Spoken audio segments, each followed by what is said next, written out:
In the next One Piece, Robin adopts a small child. And teaches her to murder. King of the Wetness gonna take you down, gonna take you down. Marineford arc, yeah, it's getting hot now. It's getting hot now. King of the Wetness gonna take you down, gonna take you down. Marineford arc, yeah, it's getting hot now. It's getting hot now. We've got a multi-act season, 1, 2, 3. So come aboard to brave this sea. Supernovas and mystery. Warlords, wars, and tragedy. King of the Wetness gonna take you down. Gonna take you down. Marineford arc, yeah, it's getting hot now. It's getting hot now. Celestial dragons, lowest of low. Overwhelming enemies, it's time to go. Luffy's gonna fight for his big bro, so now it's time to start the show. Hello, fellow adventurers of the Grand Line, and welcome to episode 100 of King of the What Now? Your one and only source for One Piece merch. We've got stickers, we've got lanyards, we even have a special mouse pad with Luffy titty on it. Who's making all this merch? Is that my job? Did you volunteer me that I'm making merch for the podcast now? No, the cats are in charge of it. Oh god, the house is on fire. Oh no. 100 episodes. 100 episodes. You and me, Cat and Joel. 100 voyages. And I realized, I don't know if this will come out right on our 3-year anniversary, but this is also like 3 years of doing the podcast. Absolutely. April 17th.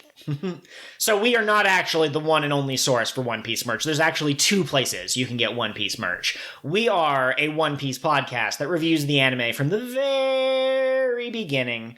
I'm your host, Joel. I forgot to prepare a thing.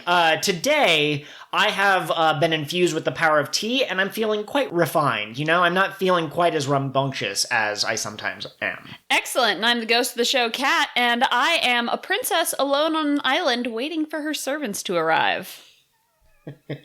And you ended up with a moss-haired idiot. I feel so sorry for you.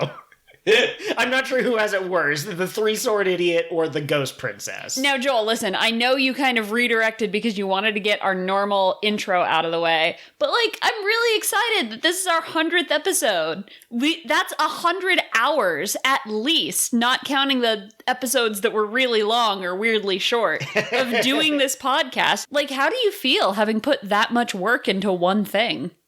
It feels unreal, you know? I think that's what a lot of people say when they get to 100,000 subscribers or 1 year or whatever. I do agree that with some people that, kind of own up to it. They're like, yeah, of course we made it this far. We worked hard. And I think that you and I have been putting a lot of effort in. And thanks to Curtis back when he was still sailing the seas with us. But it also, 100. Where did the time go? I don't even remember getting to episode 50, and I'm sure that we talked about, it's been 50 episodes back then, but it's been a blur. How are you feeling? I'm feeling pretty good. You know, there was a brief time we took kind of a longer hiatus in between Thriller Bark and the season before that. We took a pretty long hiatus between Thriller Bark and now, just due to everything going on, the Backstreet Boys reunion tour. I think we can say, we'll just say that way. So to have reached here, even taking such long breaks, it's very easy to let projects go. And I think it's cool that we have been able to dedicate ourselves to seeing this through. And I look forward to seeing, how many more episodes it takes us to finally get caught up with the anime. And then what are we going to do? Is this going to turn into a weekly review show like Paramecia Cast? Or are we going to start reviewing every season of Precure that there's ever been instead? What does the future hold for Cotwin?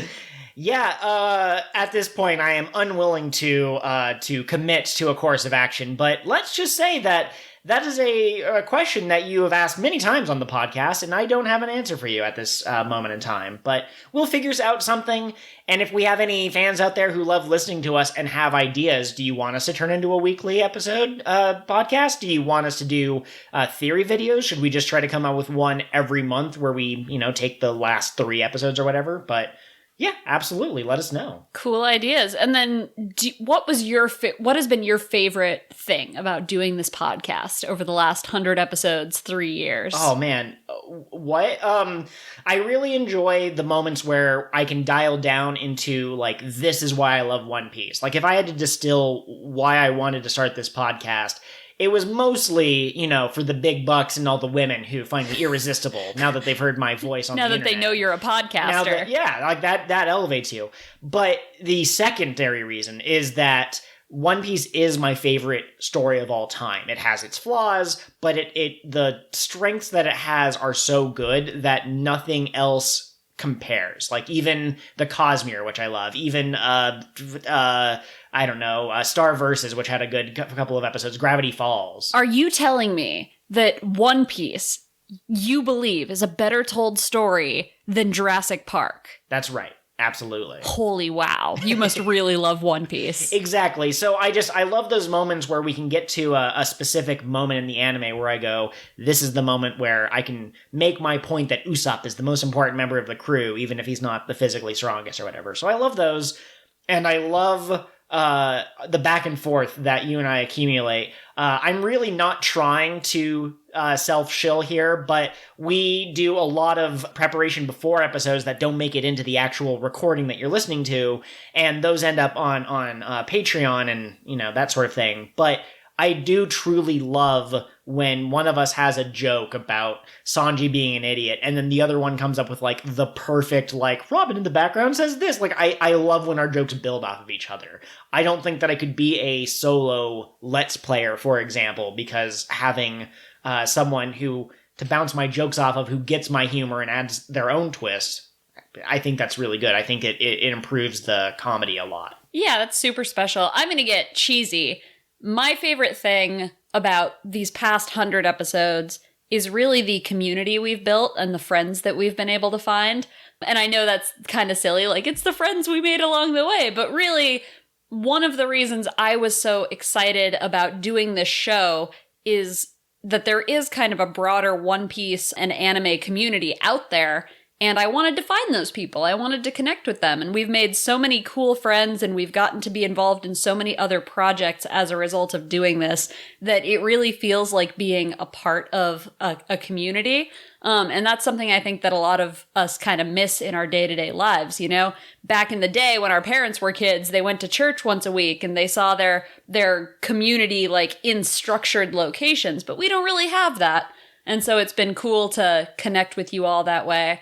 And the other thing I've really liked about doing this podcast is I get to do it with my husband, who is the most important person in the world to me. And it's been really special to have, one day a week that's structured. We just get to be stupid and talk about a thing that we really like. So thank you for inviting me on this journey with you and letting me be a part of it. I've really enjoyed it. Of course, yeah. You are the most important Nakama on my crew, but beyond the cheesiness that is anime, no, you are a very important person in my life, and we would not be on episode 100 if it weren't for your support, so I really do appreciate that. I've been caught off guard by my wife, so if it seems like I'm kind of stumbling, it's because I am a little bit hard to express myself. I'm happy to say that I love my wife, but I just want to say it in a way that's not just like, she is the most amazing, beautiful person in the world. Everything that is good about women, she has it in spades. Well, and you have always had trouble, like, having emotional reactions when people are watching you for them. Absolutely. So, like, one time I tried to have you record your reaction to the Red Wedding chapter in Game of Thrones, and I didn't tell you that's what it was called. I was just like, hey, when you get to this chapter, record yourself reading it. And you read it in, like, complete deadpan monotone, and then you looked at the camera and you went, I guess that happened. Here is your video.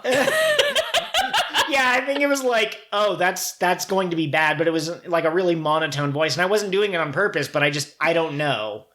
It's sort of, I don't think it's exactly the same, but it's sort of like Schrodinger's cat. The act of observing me reacting changes the reaction. In behavior analysis, we call that reactivity. Very nice. And that's been your psychology thought.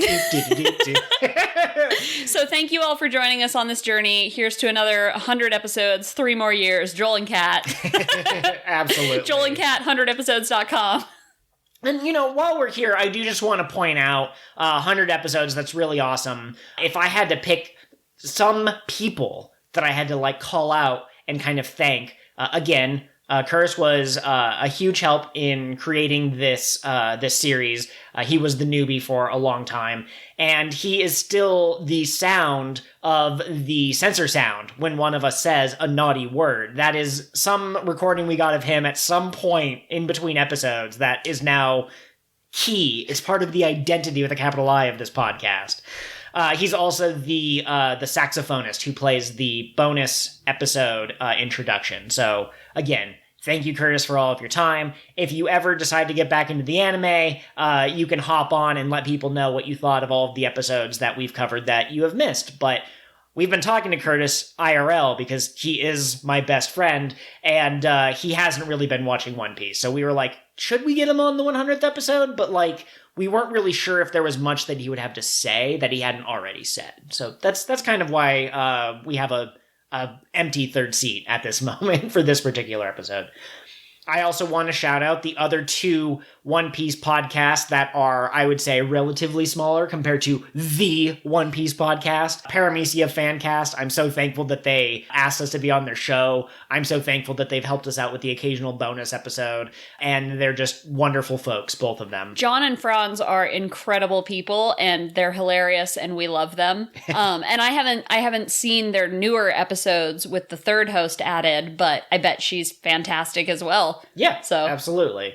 Isn't that strange, though, that you were kind of in the background talking about One Piece to me and Curtis, but not on the podcast, and then eventually you joined, and, on the Paramecia Fancast, I think that she's been, talking about One Piece to them off mic for all this time, and now she's finally gotten the courage to...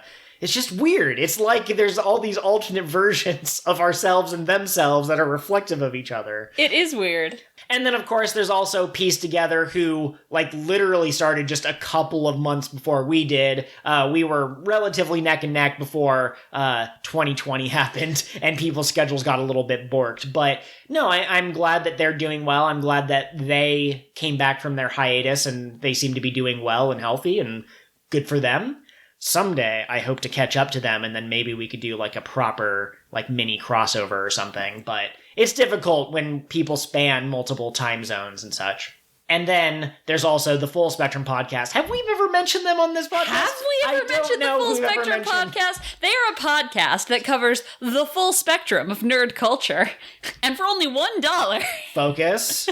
No, I really do appreciate the folks over at the Full Spectrum podcast and their community. While relatively small, I'd say, in the grand scheme of things, they're all very passionate, loving people. And I've just enjoyed spending time with all of them, but again, it's just kind of nice to see another podcast that at the end of their episodes they shout out the things that they've been enjoying and watching, and they shout us out, and that made us feel really special, and we try to reciprocate and call them out, or not call them out. Hey, you said a thing about Naruto. Nobody watches Naruto. No, but we like to boost them as much as we can, and please consider giving them a listen. All three of those groups that I mentioned are wonderful, and I will link them in the episode description.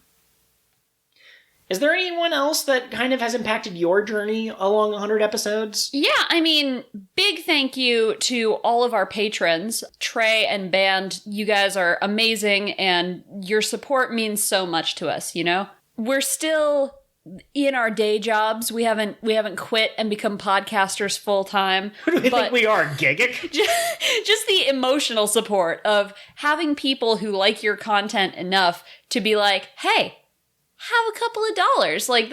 That's really meaningful. And so we love and appreciate you guys. I want to shout out Grant the Thief, who we had on one of our bonus episodes.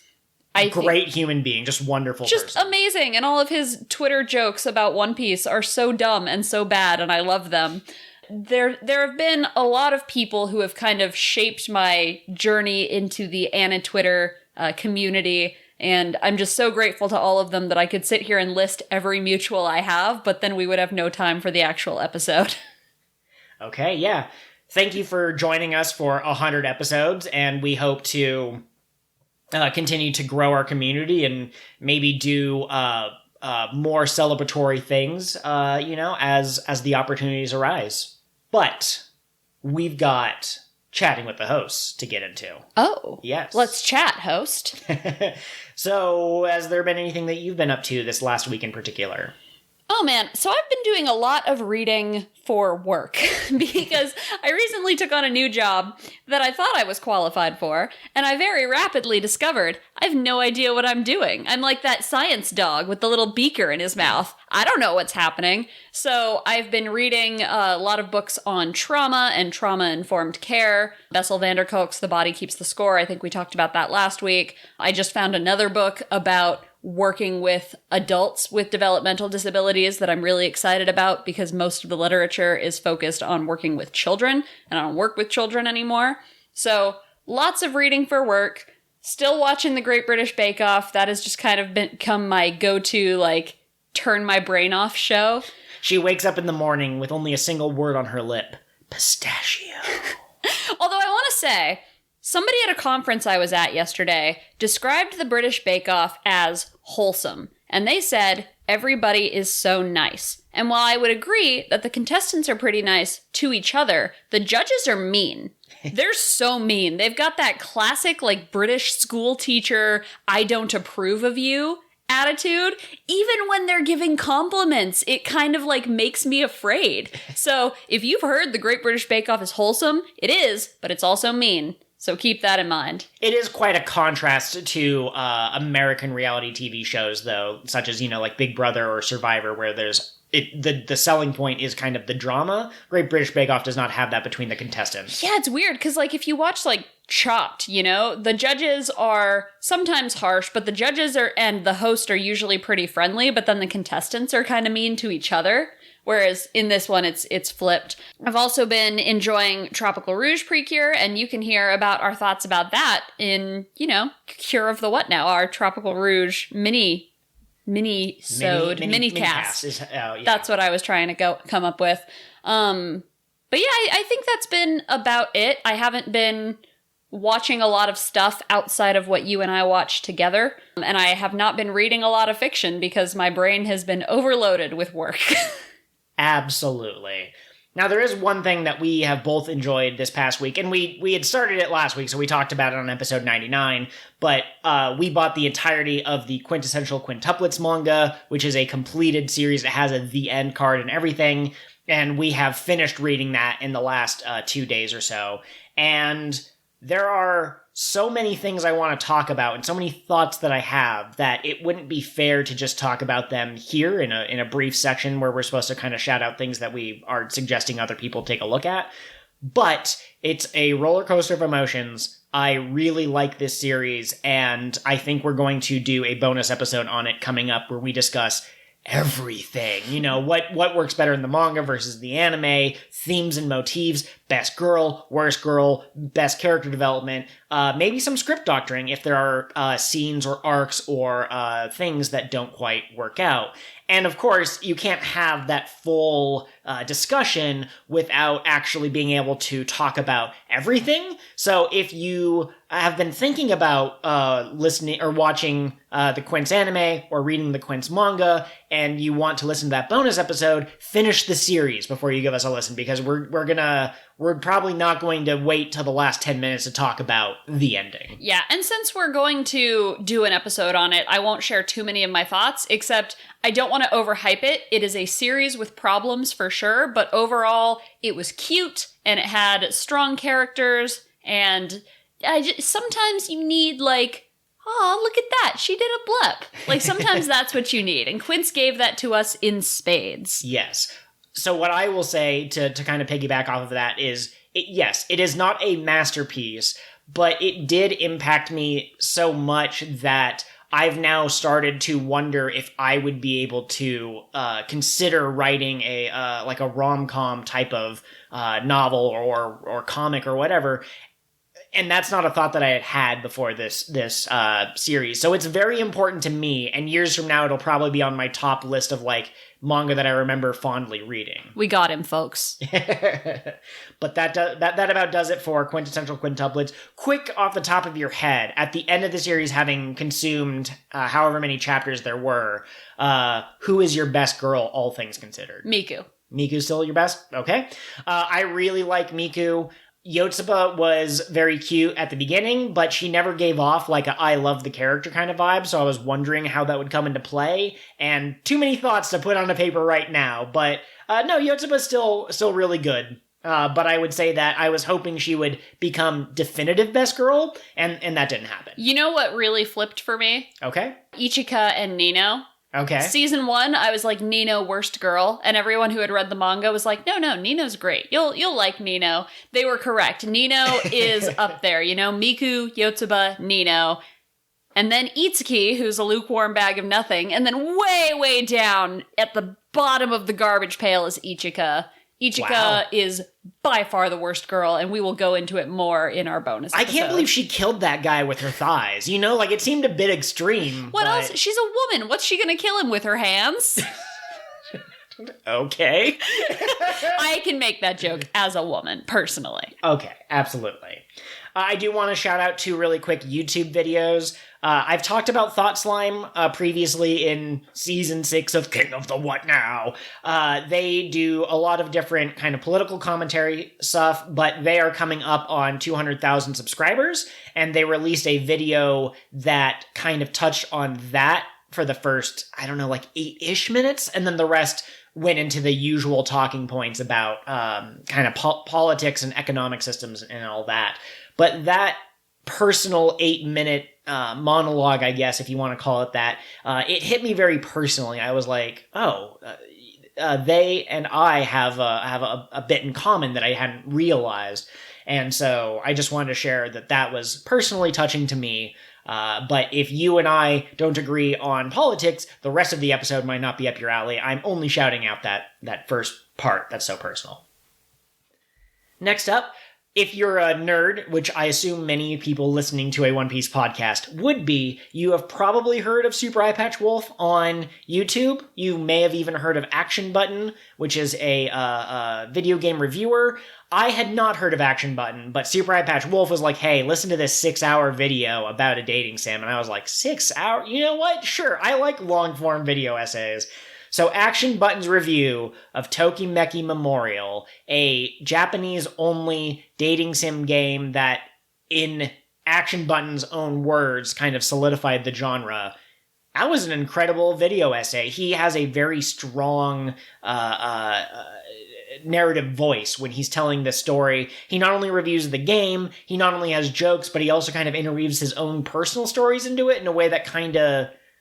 I'd have to, like, watch it a couple more times to kind of get where he was going for from an artistic point of view, but it was more of a work of art than, like, a list of things that made the game technically good, if that makes any sense. And his sense of humor is fantastic. Absolutely. Joel, I don't watch 6-hour videos. If a video's longer than 15 minutes, I'm probably not going to watch it. Or I'll watch it at like 2 times speed and fast forward through the parts that are boring me. So Joel has been like collecting specific clips to be like, listen to this funny joke. And yeah, this guy is cool. He's funny. My favorite joke that just absolutely has nothing to do with the actual game that he was talking about, but he has a very... I don't know how to explain his narrative voice, but he has a distinctive way of talking. And he says, this is related to that. And like, okay, thanks. That's a very good way of segueing into the next section, buddy. All of those will be linked in the episode description, as always. I think iTunes has a limit to how long the description can be, but if you're listening on anything else, your podcatcher of choice, I believe that the links will be in there. Before we move on from chatting with the hosts, I would like to make a commitment to you right now. You, the fellow adventurers, or you, the host? Yeah. Okay. By the time we record next week's episode, we will have watched more Black Clover. Because we kind of stopped watching Black Clover, and I liked that show. So I'm making this commitment that next chatting with the hosts, I will have more to say about Black Clover, so you can stop hiding the manga from me. I have said this about My Hero before, and I was wrong. I thought that one of the arcs recently was kind of going to be like the end game. It gave end game vibes, even if it didn't end up being that. But I will say, again, I'm probably way off, but I am getting end of series vibes from the current threats that are showing up in Black Clover. And to be honest, after it finished up its first mega arc that connected them, I was curious where the series was going to go, and they have pulled a couple of narrative tricks that make me think, like, I think the author knew what he was going to do for that first arc, and then after that, he's been kind of a little bit more making it up as he goes along. I kind of think that a lot of shonen manga do this, like, these big endgame arcs fairly often, because as they are a weekly release, they never know when Jump's going to be like, hey, your series is canceled. So they always have to be able to finish it. And then they have to be like, oh, we didn't get canceled. What's the next thing now? See, and I think that's where, like, One Piece kind of succeeds. Oda's been going so long that he can do what he wants. He doesn't have to put endgame vibes in every chapter. They're not going to cancel One Piece. Yeah, could you imagine? Sorry, Oda, but Nami's bus was just not big enough to hold the reader's attention. I'm sorry. And now it's time to go into the regular episode. I don't know why I announced that. I could just say... Okay, so we just finished watching episodes 415 through 421, which according to the wiki is the end of the Amazon Lily arc. But I'm going to call bullshit on that, because only 2 of these episodes were actually about Luffy and Amazon Lily. The rest of them were something else. Would you like me to succinctly summarize, or would you like to? No, let's do the succinct summary. I was just going to yell out, like, what it was, because I was so excited, but do your succinct summary, and then I'll yell my thing. All right, the succinct summary, which I did not prepare this week, as I did last week. However, Luffy finds out that Ace is going to be executed, and he begs Hancock to give him a ride to Impel Down. And I just realized that the very first episode was not about that at all. It was about, Hancock gives her backstory. It turns out that she was a former slave owned by the Celestial Dragons. She was freed by a man named Fisher Tiger. I almost said Fishman Tiger, but that's not right. He is a fishman. His name is Fisher Tiger. He freed all of the slaves, and she escaped, and that's the thing on her back. That's the thing on her sister's backs that she didn't want anyone to see. It's the brand of the Celestial Dragons. Yes, which is in the shape of like a claw of the Celestial Dragons. So Luffy's like, oh man, that really sucks. I punched the Tenryubuto, and Hancock goes, what? I am in love with you now. She didn't say that, but it's very clear that that's what's happening. And to be clear, right before this happened, Hancock was like, I can give you a ship, or I can turn the others back to normal, the ones that she turned Margaret, to stone. Sleepy, Alefandra. So at this point, Hancock is not going to give Luffy a ride off the island. Because he chose to save the women who had been turned to stone. Right, but he tells her that he punched a Tenryubitu, and she's like, holy shit, your dick, I need it. Exactly. So what we're gonna do is I'm going to help you sneak into Impel Down, the prison that is currently holding your brother. I will do that by using my status as a warlord, and I will answer the summons that I previously wasn't going to answer. So we got resolution on that. Luffy has snuck aboard this marine ship under Hancock's robe, her cloak, that's the right word, and he's just been a stowaway on that ship, and they're going to go visit Impel Down. Then we get a series of episodes about the rest of Luffy's crew. Hooray! They're not dead! Yes, as you and I surmise, as many people probably surmised when they got booped away, Kuma was not killing these, the pirates that he was sending away. He sent them to islands that seem tailor-made to their interests. So let me just pull up the list, because I'm not sure I'm going to be able to remember them all off the top of my head. Nami is sent to a sky island that has weather science. Okay. Frankie is sent to the birthplace of the genius, who we later at the end of the episode is strongly hinted is probably Vegapunk. He is given an infusion of tea instead of cola, so his personality is kind of swapped a little bit. Yeah, no cola on the island, sadly. Chopper is sent to an island ruled by giant birds, but there's also these kind of like primitive cavemen people that live underneath the jungle, and these two groups do not get along, and neither of them particularly liked Chopper either. Robin is sent to an island of forced labor ruled by the world government, basically. We'll talk more about that in a little bit. She's taken in by a young girl, but then she escapes and turns herself in so that this kind of family unit won't get punished. Sanji is sent to an island where everyone has girlish hearts. Now, what that means is that Many of the people were assigned male at birth and either present as female, maybe as like a cross-dressing type of thing, or they are trans. It's not really explicitly pointed out. But Sanji thinks that he's in heaven, and then it turns out that they all have hairy legs, and... It turns out that they all think that he is either a cross-dresser or a trans woman, and they start trying to be like, you're free here, you can be who you are, and like put a dress on him, and he's like, no, do not though. Yes. There's a lot to say about Sanji's Island. We will get into it a little bit later in the episode, but all you need to know is that it's like this Paradise Island where everything is girlish and Sanji is trying to not get turned into a girlish man himself. Usopp is sent to an island with crazy man-eating plants and giant bugs. He's saved by a man named Herculesen, who's excellent. He's basically a Sentai character. Heracles is my favorite side character. He ends a lot of things with apostrophe N, and I think that's just supposed to be like a dialect thing, but I choose to call him Herculesen because he always adds the apostrophe N to his own name. Brook is sent to an island of, I guess, satanic worshippers who are in the middle of asking Satan, like literal Satan, to come and save them. And then Brook just happened to appear at the exact moment the ritual completed, and he's a skeleton man, so obviously they think that he's like black magic and a demon. And Zoro is sent to an island with a dark, damp, old castle shrouded in mystery. This sounds familiar. The same island that Perona was sent to when she got booped back in Thriller Bark.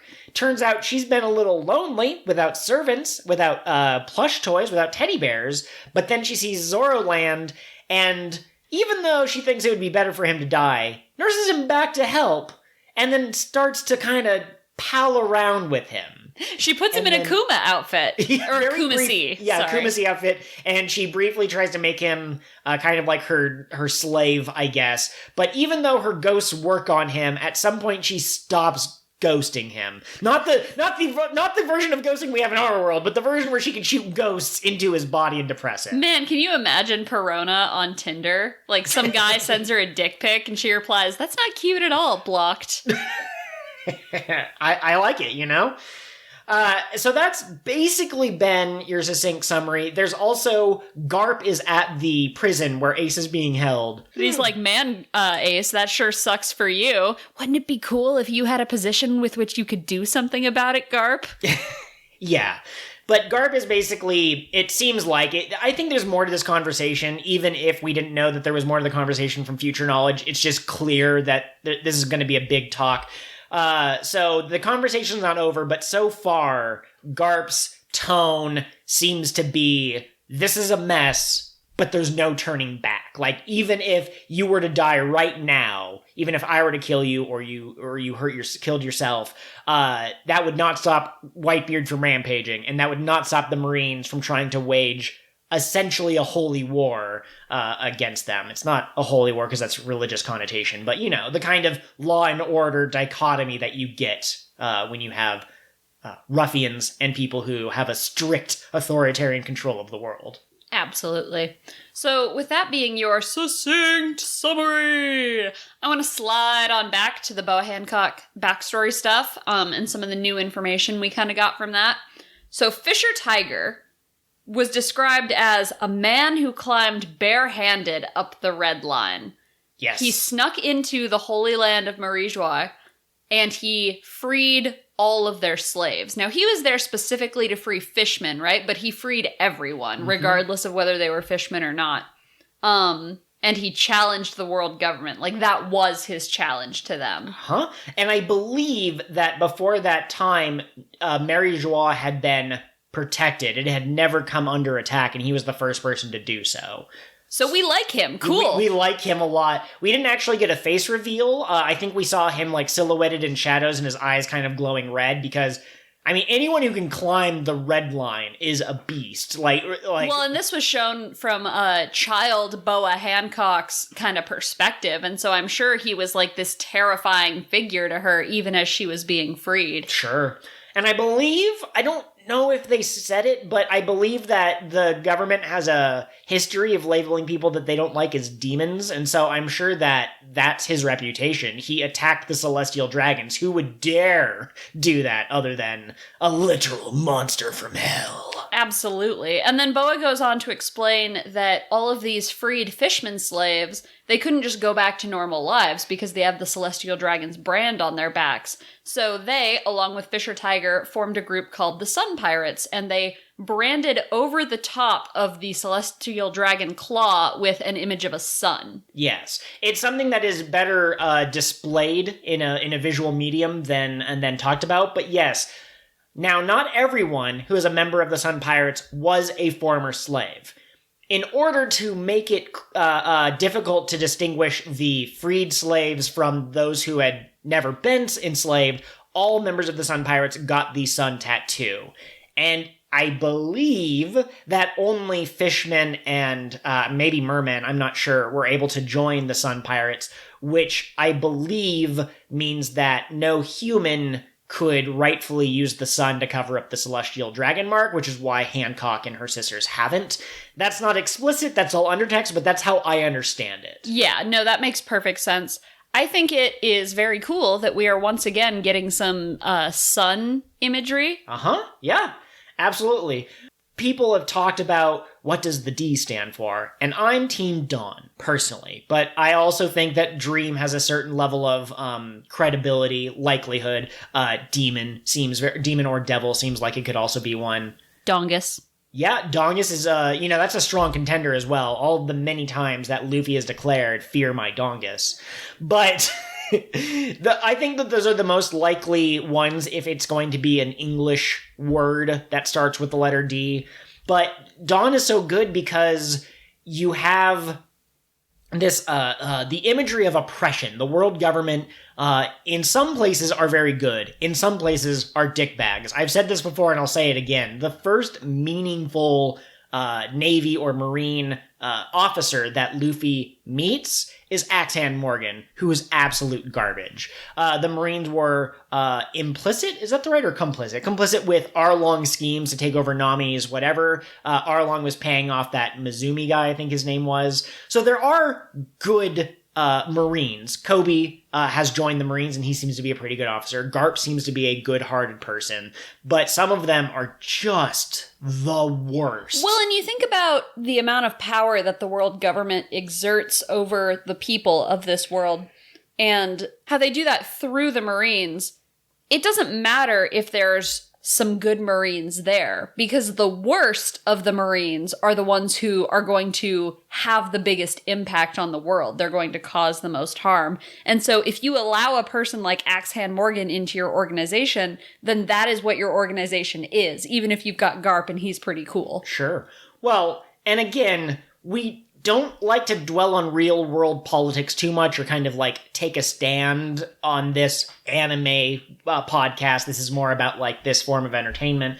But as we discussed last week, all art has some element of politicalness to it. But what you just said kind of made me think all Marines are bastards, to use to paraphrase the phrase of the day, yeah. But I guess my point, not to get too distracted with how despicable the world government is, we'll come back to that. But people who are oppressed, you usually in imagery describe that as like being in darkness, being in a cave, being confined. But when you are under the sea, not under the sea, when you are free and sailing the sea, what can you point to? That's like the symbol that there's nothing holding you down. It's the sun, I believe, I'm not an expert, but many religions have like, heaven or God or the sacred people are closer to the sun because the light of the sun gives us life. Without it, we wouldn't be here. And so... This isn't hell! We can still see the sky! Yes, exactly. So, yeah, I agree. The coming of dawn or the sun rising has been a visual metaphor for a shift in characters' like situation or thoughts or perspective for a long time in media. Yeah. Well, yeah, I was about to say, not just in One Piece, in all sorts of different shows and such. So yeah, I love the idea that the sun, is this representation of freedom, and this group that explicitly was anti-slavery used the sun as their symbol as well. And someday we will get to Fishman Island, probably, and we'll talk more about the sun then, but it does take on even more layers of meaning when you hear about like the fishmen and what their goals are and everything. So it's cool. It's good. Fisher Tiger, he's a bro. Did Hancock confirm whether he was still alive or whether he was dead? I don't know if we have that information at this point in the story. We do know that the Sun Pirates splintered, and it showed like Arlong and Hachi and a bunch of other... Yeah. Some shadowy figures that may or may not have been name-dropped earlier, and Oda probably has a plan for at some point. Absolutely.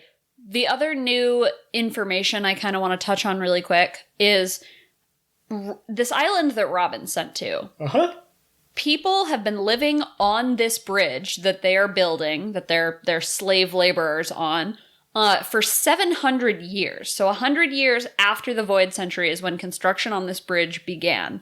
It is supposed to span many different islands. It's supposed to connect them. But from the point of view of this little girl that we've met, like, she's never seen an island. So we have no proof that the bridge is going anywhere. Uh-huh. And I think this persisting punishment is really interesting. Mm-hmm. And it's kind of like a generational curse. A little bit, yeah. Well, and one of the quotes that I wrote down, the only one that we haven't brought up yet, is the people who work here are criminals from various countries. Which, okay, that makes sense. You do a crime, you get sent into forced labor. That's, again, analogous to real-life situations. But then, or citizens of countries that refuse to be allied with the world government. So I said we would come back to the corruption of the world government again, and here it is. Criminals, I could kind of understand to a certain extent. But just people who belong to a country that is against the world government, sending them to do forced labor... I imagine that's like a power move on the world government. Like, we have the guns, we have the tanks. I don't think they have tanks in the One Piece world, but, we have the weaponry. We can take away your citizens, so you better bow down to us. We are the kings of this world. And so that's just, like, really disgusting. And we only get, half an episode with Robin, because each of the crews only get half of an episode. But, damn, if that's not, like, that island... is like 1,000 times deeper than the other 7 that we saw, Yeah, everybody else went to kind of like silly locations, and Robin went to, oh shit, what is happening here? Yes. Well, and isn't it interesting that the woman who witnessed the cruelty of the Marines in the form of a buster call, the one who was almost sentenced to death by the Marines, isn't it interesting that she's the one who ended up here? And so we're going to have to see what happens with this, but it would not surprise me if Robin becomes, like, secret agent Robin. Like, Luffy's like, let's go on an adventure. We're going to go to this island. Look, there's a flower that's rainbow colored. And Sanji will be like, oh, pretty lady. And Nami will be like, oh, look at the weather conditions. And Robin will be like, hang on, gotta go somewhere real quick. She'll disappear. And they're like, whatever. And then she comes back. She's like, we gotta get off the island. What? And then you just hear, like, an explosion in the background. She's like, she assassinated the mayor. Yeah. that sounds like her, honestly. A couple of things we pointed out while we were watching these episodes. The soldiers on the island are not dressed as usual Marines. They're dressed in red, which is a color associated with the Soviet Union. And then they also kind of like, I know that there's only so many clothing options you have when you live under really intense cold weather conditions, but they're kind of dressed like how I would imagine Russian Soviet Union officers dress. And so this really comes across as like a gulag or a work camp. The reason... So Robin is found by a little girl who kind of takes her in, and there's like... I call them a family unit because I don't think they're actually related, but they all live in the same house, and they agreed to help protect Robin while she recovers because she's got injuries from her battle on Sabaody. And one of them is very hesitant, very suspicious, like, what if she's an outsider? Yada, yada, yada. And she rats on the family, on Robin, to one of the officers and is like, hey, promise to get me off this island and I'll tell you where an outsider is. And then they like say that they're going to arrest and torture this group of people for their information. And even when they say, we don't know who she is, we don't know what you're talking about, they're still like, oh, we're gonna give you the boot. So very scary, very real world type consequences here. It's not a fun pirate adventure for this half of an episode. Luckily, Robin... Well, not luckily for this family of basically innocent bystanders, Robin essentially turns herself in. She commits many murders. If you asked Oda, he would say, no, she just knocked him out. But yeah, I like to think that she killed a couple of these people. One of the guy's heads was at like a super unnatural angle as he was lying there on the floor. Like, we looked at each other and we were like, that guy is dead. Yes, absolutely. But no, it is just interesting that, fun adventure where Frankie is a gentleman. Fun adventure where Usopp is trying not to get eaten by plants. Fun adventure where they're going to cook Chopper, and they think that he is Tanuki, and they're gonna have Tanuki soup. And he's like, no, I'm a reindeer. And they kind of pause, and they go, reindeer soup. That's kind of horrifying, but it's not quite the same systematic imbalance of power. And then you have Robin with, Anne Frank-style imagery as she's being stored in the loft and, forced prison camps and a bunch of other stuff. Another thing you pointed out is that there's this group building the bridge, and then according to some of these soldiers we see, there's a group constantly trying to tear down what they've built or stop the building of the bridge. Don't steal my thunder, man. I wasn't going to explain it. I was reminding you of your point. I did a 9th grade presentation on Dante's Inferno, okay? Okay. So in Dante's Inferno, for those who aren't aware, he basically wrote about how he hypothesized that hell would be structured. I apologize if this is super common knowledge. I don't know what the age of our listenership is. But each level of hell represented a different group of sinners, a different kind of moral crime. And the further into hell you got, the worse the punishment was. And kind of the closer to the surface you are, the lighter the sentence is, or the less severe the crime is. And many people have pointed out that the moral failings that Dante and his friends were guilty of were the lighter crimes in the structure, and the people that Dante did not like, they were the ones who committed the crimes that were worse punishments in hell. But anyways, the 4th level specifically, if I recall correctly, is one group of people building, and I think it was a bridge, and one group of people constantly dismantling the bridge. And it was this eternal punishment. The bridge would never be completed. And I believe the people who are building the bridge were the people who, obsessed over progress. And then the people who are dismantling it were the people who were, obsessed with trying to, conserve things as they were. And so it was kind of these two groups that were fighting each other. And, would you look at that?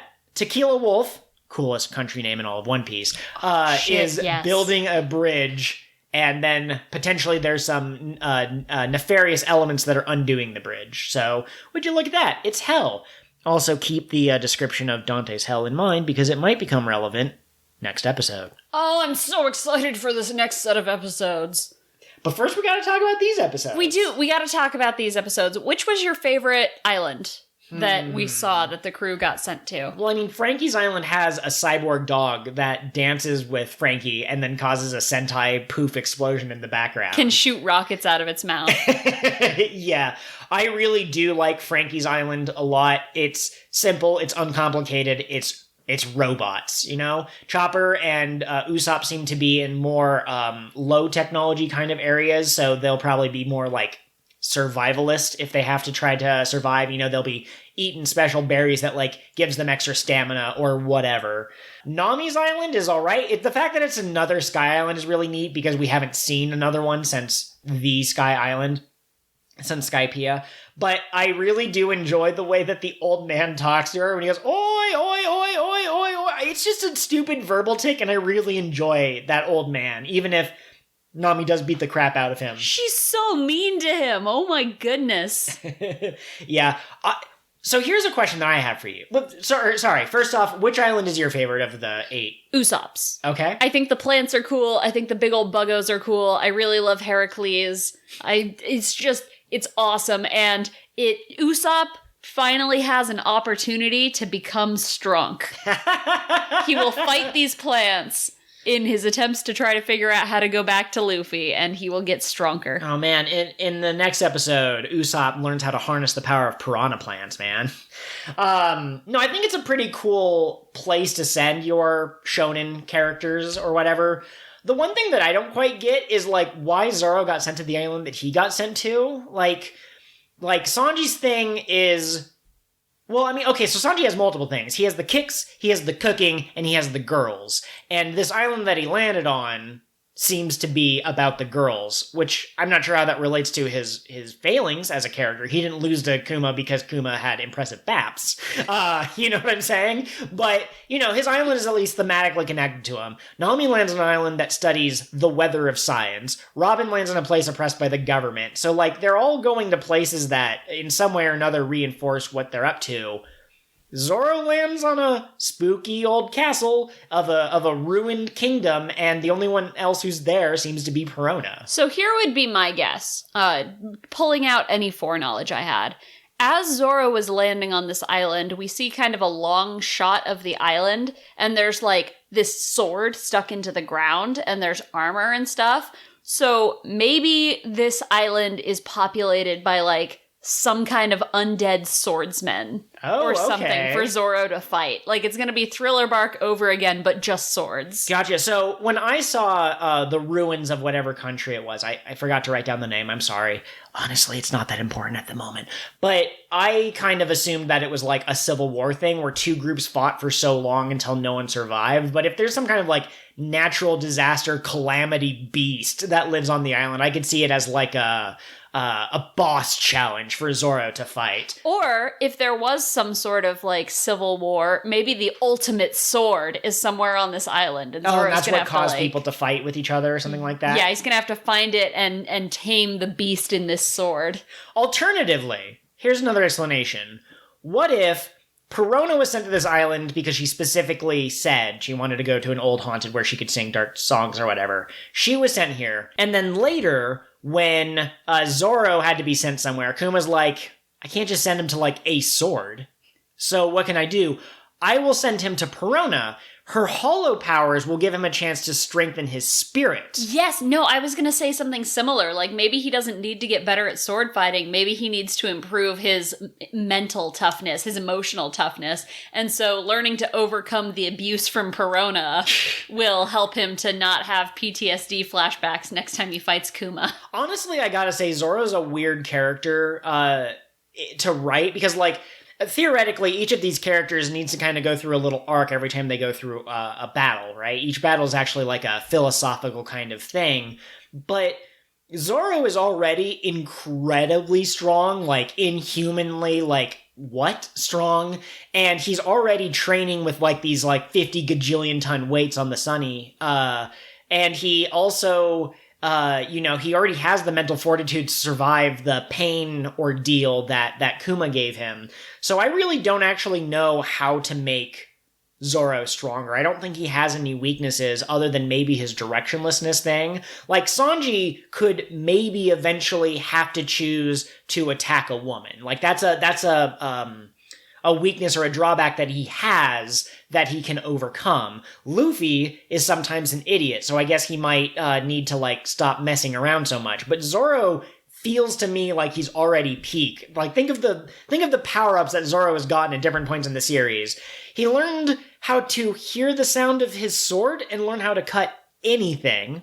He learned how to send shockwaves out of his blade, and then he learned how to produce 6 extra swords. Like, nothing about his training regimen makes sense. The next thing he's going to learn how to do is going to be to, like, summon a demon, and people are going to be like, that has nothing to do with sword abilities. Yeah, for real, though. Well, and, like, honestly, with Zoro's goal being to be the best swordsman, the place I would have sent him would be wherever the current best swordsman is. But the only person on this island is Perona. Yeah, absolutely. Well, and like, I don't know, can you just throw Zoro against the hardest difficulty CPU and he will learn from it? Or would they just immediately destroy him? So, like, do you look at Zoro and you go, well, right now I'd say he's about 114th best swordsman in the world, so I'm going to send him to the 113th. But then he'd just overcome that immediately, so you got to find, like, the happy medium. You can't send him to number 1. You can't send him to, like, trash. Send him to, like, number 50. Yeah, exactly. Let's see. Who else? Brooke might be about to learn black magic. Now, That would be so cool.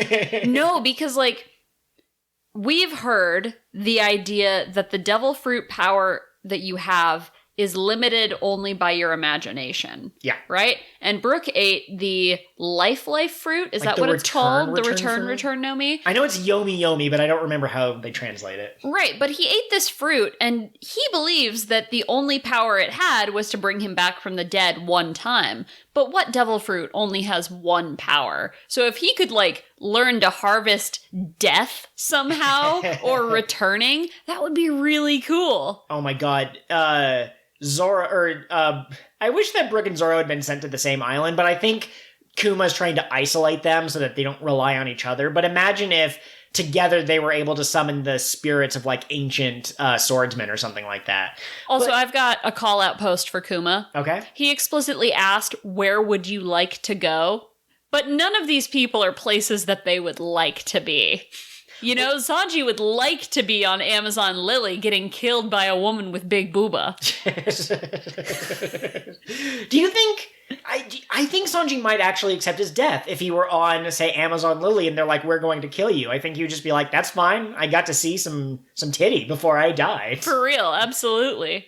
Nami, I think, is where she would want to be. Well, yeah, I think a lot of them are... I don't know if it's where they want to be, but it might be where they need to be. This might be the Dark Knight of situations, because I guess this is technically foreknowledge, but at the same time, there's no way that they could just come back to Sabaody and just continue, because, like, Kizaru is still going to be Kizaru, and the Pacifista continue to exist. So, the only way that I guess this kind of makes sense, if Kuma is an ally of the Straw Hats, which it seems to be, he didn't kill them when he had the chance, is that he either is sending them away as a temporary measure. In the time it takes them to get back to Sabaody, all of the ruckus will have died down, and they basically get like a re-zero do-over of the events. Or they are not strong enough to beat the opponents that are showing up at this level. They were warned that the next sea is incredibly dangerous. And so the islands that they got sent to, the process of which... the process of returning from them will help them grow stronger. We already saw Nami take those wind knots or whatever they're called and put them in her staff. So, okay. So yeah, it's interesting that they all landed on places that are well suited to their abilities. Some more obviously than others, as we've already talked about. But at the same time, they're all desperate to get back to where Luffy is. So I don't know. Is Kuma going to boop? Kizaru? No, is he going to send, like, a mystery, like a clue that is so intrinsically interesting that they focus on solving the riddle before they try to leave, and then that causes them to acclimate to their new environment? I mean, could be, honestly. I just want Kuma, I know it's his catchphrase, but I want him to stop asking people, where do you want to go, when he already has a plan for where he's going to send them. And Perona got sent to where she wanted to go, so This is probably just habit, but still. We've only seen 2 use cases. 1, he sent a person to where they wanted to go. 2, he sent a bunch of people to wildly different locations. Like, I think that they said that Robin was in the West Blue, and I'm pretty sure that Chopper was in the South Blue. So they're it's not like they're all, like, next to each other, and once they, like, make a smoke signal, they're like, oh, Nami was right over there the whole time. Oh, man. If Nami had been sent to where she wanted to go, would she be back in Alabasta with Vivi? She'd be in Scrooge McDuck's vault of money. His money that she could pool? Just, swim Lord. in. You know, canonically, only Scrooge McDuck can swim in the river, but I think that Nami could overcome that. I think she would learn the secret technique. Absolutely, yeah. Whoops. Whoopsie. It has come to my attention that many times throughout this recording, I have accidentally referred to the island that Sanji is on by an incorrect name or a name that is spoilers for a future development. I will now replace every instance of that with Peachy Kingdom. And if it doesn't flow quite right, that's because I'm an idiot. I am sorry.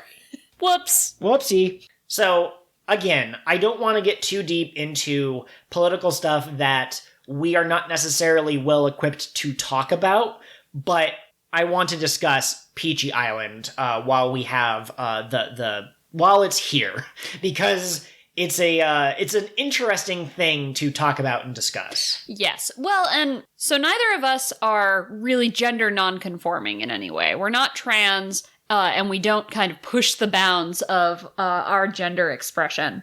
So we're not trying to step on anyone's toes here, and there's been a lot of really great discussion by people who are actually affected by this. So if it's something you're curious about, I super recommend looking it up, because there is a lot of discourse on both sides of this is a fine representation and this is terrible representation. Mm-hmm. That said, Joel, what are your thoughts? So, again, like you said, we're not really experts on the subject matter. At the end of the day, the most basic thing is that, to me, the phrase trans women are women is just like inherently true. And so if these people of Peachy Kingdom, I call them people because I don't know if they see themselves as women who were born as assigned male at birth, or if these are just men who like to wear dresses. And so if any of them say, I feel like a woman, I want to identify as a woman, then they are women. That's my take on it. But it's possible that they are just, they just want to wear dresses. It's possible this, that, or the other thing. If you're a trans person, do you necessarily have to present as the gender that you present as? No, sorry. You have to present as the gender you that identify you are. with. Yes, exactly. You know, and that's a whole debate. It's messy. But what I will say is that Sanji thinking that this Elizabeth person that he met was this beautiful maiden, and then when he opens the door and there's the shock value, the of it being like a hairy on the man, chin and on the legs, and the makeup doesn't look great on this person. And then there's the issue of they assume that he is also them. He was a man born with a girlish heart or whatever. And they kind of they're trying to force him to wear a dress, which both of those situations make me, someone who doesn't know about the topic very well, a little uncomfortable. Because I assume that if they had girlish hearts, they would probably be pretty good at wearing makeup. Men can wear makeup. Women, I don't care. And they should also kind of take no for an answer. If Sanji says, I don't want to wear a dress, I guess they could try to, explain themselves, oh, you might like it, we liked it, we thought like you used to, just try it once, but they're literally chasing him, and, that's not cool. Mm-hmm. That's not what I want. I will say it does avoid kind of at least for now, it has avoided the being sexually predatory tropes. That's true. None of these people are trying to kiss Sanji, right? They're just trying to quote unquote free him from the shackles of the outside world that keep him thinking he has to present masculinely. And that's not the worst. That's kind of good-hearted. And I will also say that their choice to present this way is never painted as a bad thing by the narrative in this episode. Yeah. Right?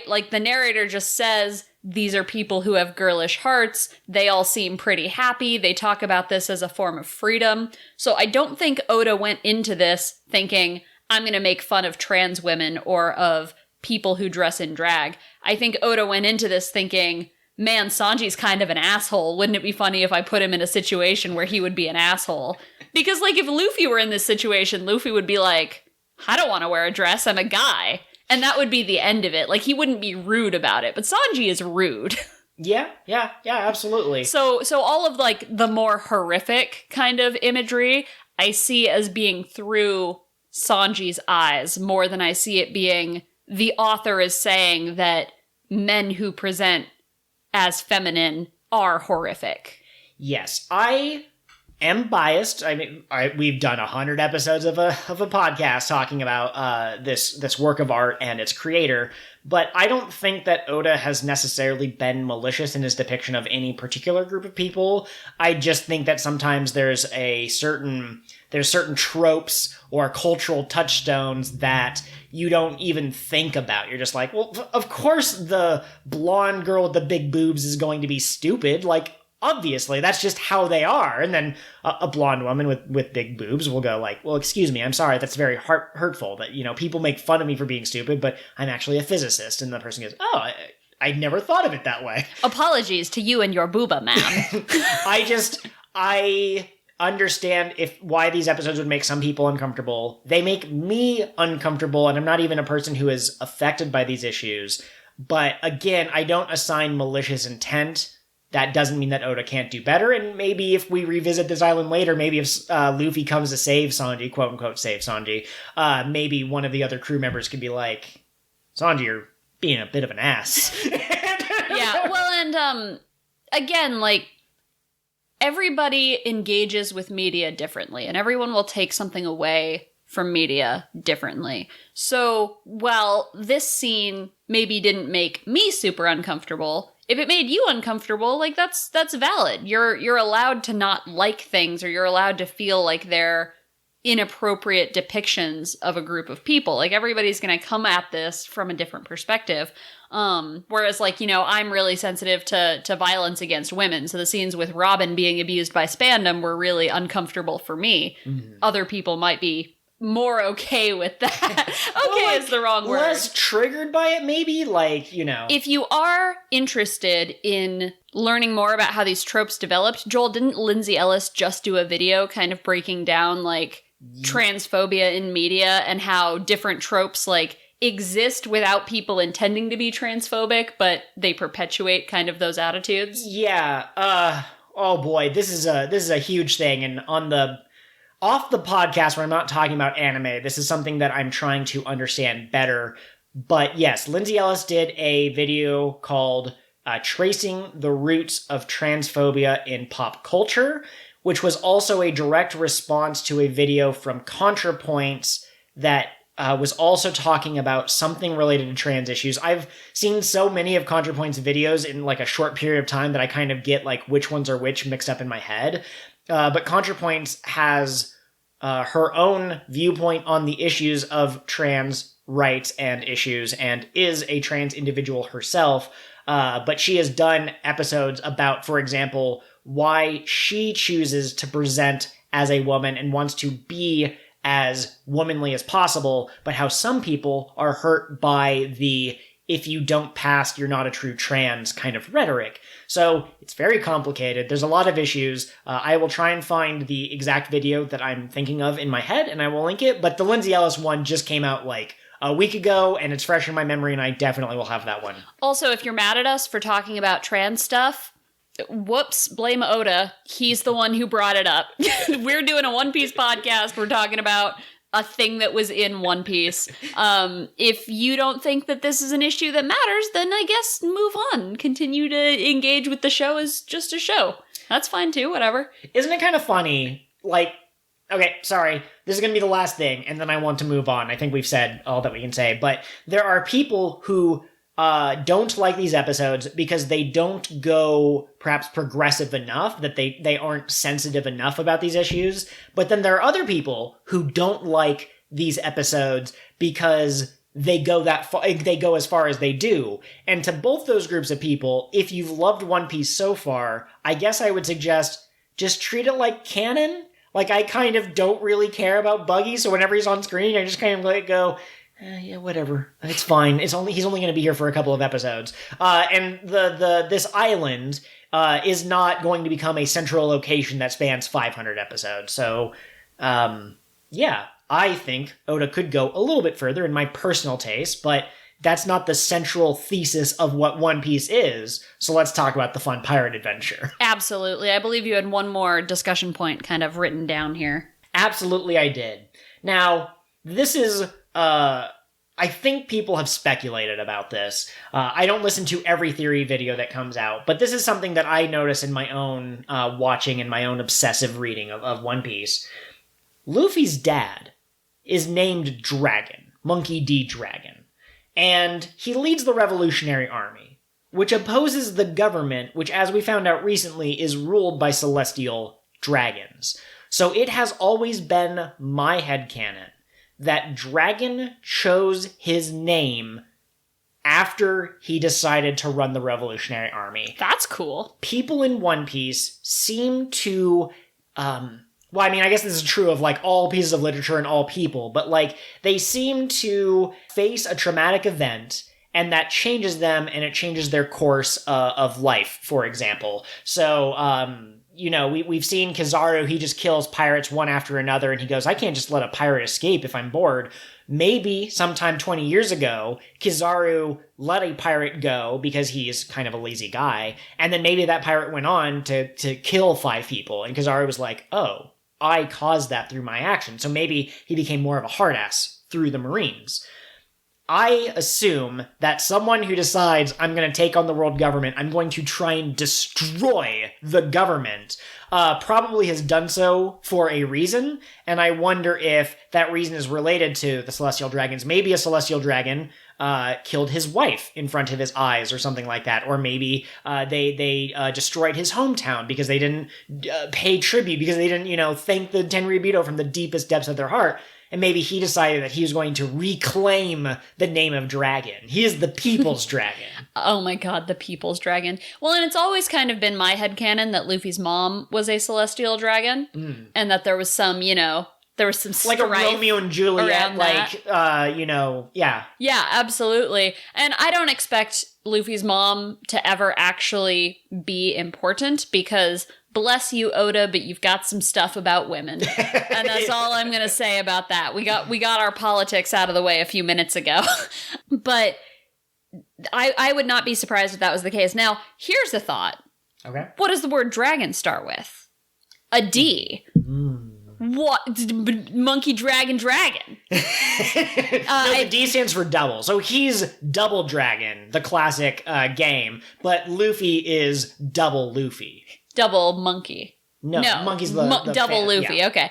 The other thing that I was going to say was I think it was Tekking came out with a video about the idea that the D's were like the black sheep of whatever the Celestial Dragons originally were, right? Like there are different families in the Celestial Dragons, right? So maybe the D's are one of these specific families. Could be. And if that's the case, like, yeah, the link between Dragon and the Celestial Dragons would be even stronger. Mm-hmm. Now, I will say something that has always interested me is Jaguar D. Saul, who is a giant, and he didn't seem to be larger or smaller than the average giant. So I'm very curious if there was human lineage somewhere up his family tree, and he just ended up, you know, like, did he end up a full-size giant because eventually the human genes kind of got bred out, but the D from that side of the family carried down? Or is D something like a group of people gave themselves, and one of them happened to be a giant who continued to have giant babies, but then Garp descended from a group of humans with the D initial that were having children? I cannot wait to learn more about the D initial and what it means. And we're just going to have to see where that goes. Yep. Finally, we have some thoughts from the crew. Do you want to start with the talk about the episodes, or do you want to talk about the fact that... Let's do our 100th episode response. All right. Both of these are from good friend of the podcast, Jin. He is in our server. He's in the TFS server. He's a good friend. So he wanted to tell us congratulations. We've come really far. He's proud of our hard work and commitment.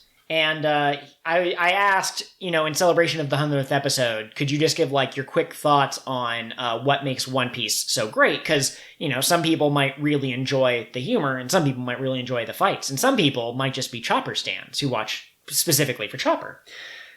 If you are one of those people, please let me know. I'd be very interested to hear about someone who watches One Piece just because they love only one character, especially if it's not a Straw Hat character. Like, if someone's just over here like, woo, can't wait till Moria shows up, I want to meet that person. I want to be like, thank you for loving Moria so much. It's me, I love Moria. But you don't watch One Piece specifically just because it has Moria. That's true, yeah. So, what Jin was saying about what his favorite thing about the One Piece is, the One Piece series... He loves almost everything up to the current moment that we're at, because I asked people who are familiar with later developments to try not to focus on them too much. He loved Brooke's backstory. He and Trey are the two biggest Brooke backstory bros that I have ever met. Brooke's backstory is incredible. I'll join their trio. Yeah, absolutely. Let's see. He also enjoyed the defeat on Sabai Odi, which was one of the most impactful moments of the story. And then any bit of comedy with the crew is always fun. There is a certain type of humor that One Piece does really well. I'd say in certain ways Quince does it well too. Maybe that'll go in the bonus episode. But the way that they interact with each other and the way that, like, Usopp sometimes pretends to be Robin, or that time that Luffy pretended to be Sanji, or any time that one of the crews says, "That stupid swordsman," and you know they're talking about Zoro. The dynamics between the crew is great. And I also love that sometimes in the middle of battle, they'll still be kind of like joking around. It's like, guys, guys, your captain is drowning and you're over here doing like a comedy bit? What is this? Guys. The Straw Hat crew truly is just anti-Donna multiplied. Absolutely. Do you want to take on the thoughts about these episodes? Sure, absolutely. Jin really liked that the island was full of strong female warriors that can control hockey. It makes the world a lot more interesting because then we get the idea of, like, what else can we find in this world if we keep looking? And that adventure aspect of One Piece is what Jin loves about One Piece more than anything else. And we've kind of talked about that before, too, about how this idea that, like, the world is huge and we got to go out and see it. Like, that's part of what makes One Piece so good. Mm-hmm. Well, and like the story of One Piece, at the end of the day, like if you wanted to pick out like its main theme and like its central conflict that will get resolved at the end through Luffy's actions, I think it has to do with like freedom and the government being too strict and labels of good and evil and that sort of thing. But ultimately, even though Luffy is slowly going to change the world and slowly going to topple the government as it exists, he's going to help restructure it in some way. Not because he's a diplomat, but because he's going to punch all the assholes who are muddying the water. But even though that's the overall story, each individual arc is still like, okay, guys, so, you know Venice. It's like Venice, but there's also a giant tsunami wave that comes every year. And also there's a train that can take you to this island that's literally floating over a giant crater. What the hell is that? You know, we're going to go to an island and there's going to be zombies. Now, it's going to turn out that the zombies are actually shadows put inside of puppeteers, and there's going to be a mad scientist, but there's still a mad scientist, and that's extremely interesting. You know, each individual island is like, what kind of crazy adventures are we going to get here? Absolutely. And I mean, the original name of the series was Romance Dawn, and it's not romance like kissy romance. It's like the romance era, the romance of adventure. Yes. And I think that's cool. Jin also mentioned that, like, that's really why the show is so special to him. As far back as he remembers, like, pirates and adventures were his thing. So he saw One Piece on TV and he fell in love. He's like, this is a pirate who's going on cool adventures. Let's go. And I feel that. I fell in love with One Piece because I wanted to kiss a boy. But, you know. Absolutely. I got my kisses and I got to watch One Piece. So it's a win-win. You know, it's excellent. I love the idea. Like, so if you look at kind of Dragon Ball's overarching thing, Dragon Ball specifically was an homage to Journey to the West. But Dragon Ball Z, it doesn't really feel like any kind of stereotypical adventure that like little kids come up with. You know, I think that little kids come up with like pirates, fast cars, ninjas, cowboys, you know, those sorts of things. So if you look at like Dragon Ball Z, it's not really like a specific childhood story that children tell each other or play with. Yu Yu Hakusho, I mean, it has like ghosts, but it's also kind of like this weird, like, he's like a spirit detective, whatever that means. But I definitely feel as though One Piece and Naruto definitely feel like stories that try to encapsulate the sort of stories that children play amongst themselves when they're playing make-believe, you know, little boys, pirates, and ninjas and stuff. Yeah, I think I've mentioned before that my dad really likes the Western cartoon Gumball because he feels like it perfectly encapsulates what it's like to be a young boy and just be like super stupid. And I feel like One Piece and Naruto are kind of the same way, right? Like, these are just head empty boys having a good time, and they've got their big sister characters who every once in a while are like, why are you so stupid? But every once in a while are also being kind of stupid themselves. You know what? Absolutely. And I think that has been your Doot. Final thought. Outro goes here. Next episode, we start the Impel Down arc, which will cover episodes 422 through 425, and then 430 through 432. These episodes get a little weird. There's a movie in here, and there's like episodes that like are special tie-ins. So next episode, we'll be watching a total of 7 episodes, but 4 episodes, and then we're going to skip forward and we're going to watch 3 more episodes, I guess. That's confusing. Thanks Bye, for listening, everyone. In the next One Piece, Hancock goes to horny jail and promptly dies from no release.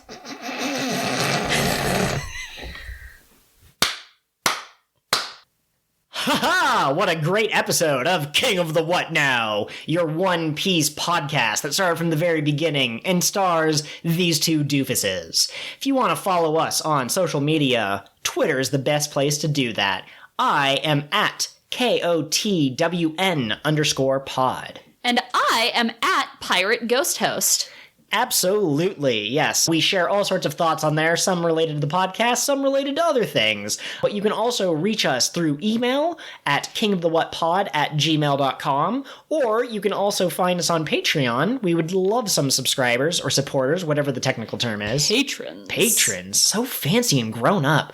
And you can find that at patreon.com/kingofthewhatpod. You can find all sorts of things like bonus episodes, and you get to see the full cold open candidates, not just the ones that make it into the episode. Maybe someday if I learn to draw, I'll put stuff up there. We're always looking for suggestions and feedback. And speaking of which, please take a moment to rate and review our podcast wherever you get us from. So iTunes, Spotify, Scrivener, that's for writing. But wherever you listen to our podcast, take a moment to leave a review. It helps other people find us. We are so grateful to all of our listeners, and we couldn't do this without you. Absolutely. Word of mouth is super powerful, so if you have a friend who likes One Piece and they haven't heard of us, just direct them to the latest episode. And if they hate us, they can tell us why. And if there's an actionable item, we'll try to please you. That's how this works.